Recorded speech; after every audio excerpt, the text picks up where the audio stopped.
All right, my Fleet Feet Running Club Fast folks, first let me send a warm welcome out to our 10K folks that are going to be joining the party on Sunday, January 30th. Now, whether or not this is your first or 50th progressive run, and I just wanted to take a few minutes to describe out to you guys the not only purpose of the run, but how to implement it. First of all, the purpose of it and why are we repeating it is because we really truly need to find out how slow is slow enough to progress appropriately, right? But then also how fast we can run slow to progress appropriately, right? So as the progressive run notes, all right, what we want to do is to divide this workout into thirds, all right? So for my 10Kers, you guys are going to break the workout down in 15-minute segments.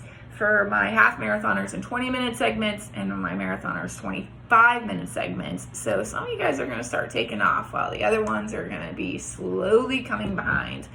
But as we break those off into thirds, the first third, remember, is going to be kind of a pitter-patter, right? Kind of a warm-up, if you will. Slower than long run pace. Right? Very pedestrian-esque, very geriatric, very much so a waste of your time. All these varies that I'm going to ask that you guys do, okay?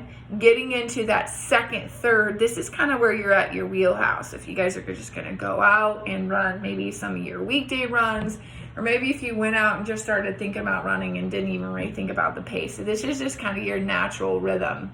As we go into the last third, this is where it kind of starts becoming difficult, right? On that last third, what we're going to do is just slowly progress up to about 5K, if not 10K pace, right?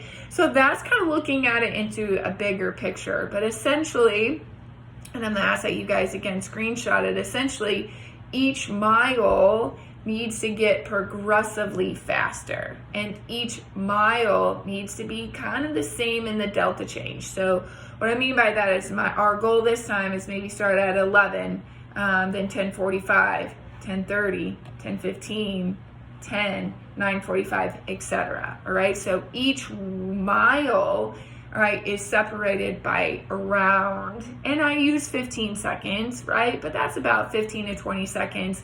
Start doing the math, right? Got 75 minutes. Each mile, that's about 8 miles, let's say, right? Each mile, if I speed up by 15 seconds, that's like a 2-minute split, maybe even a little bit more. So strategically think a little bit in your head on maybe work on your 5K pace and start backwards, right? So if I wanted to end at an 8, then 8:15, it goes to 8:30, 8:45, etc. So I'm using 15 seconds as an example, but you guys should be right in that wheelhouse.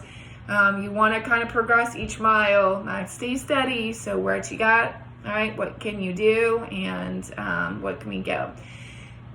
So 45 minutes, 60 minutes, 75 minutes, I'll be your site leader. The course is going to be nice and boring again, so we can up tempo. We're just going to do kind of a 1 mile closed course, closed circuit again, so I can coach you, seed you, guide you. I can't wait to see you. Stay warm out there, and I'll see you on Sunday.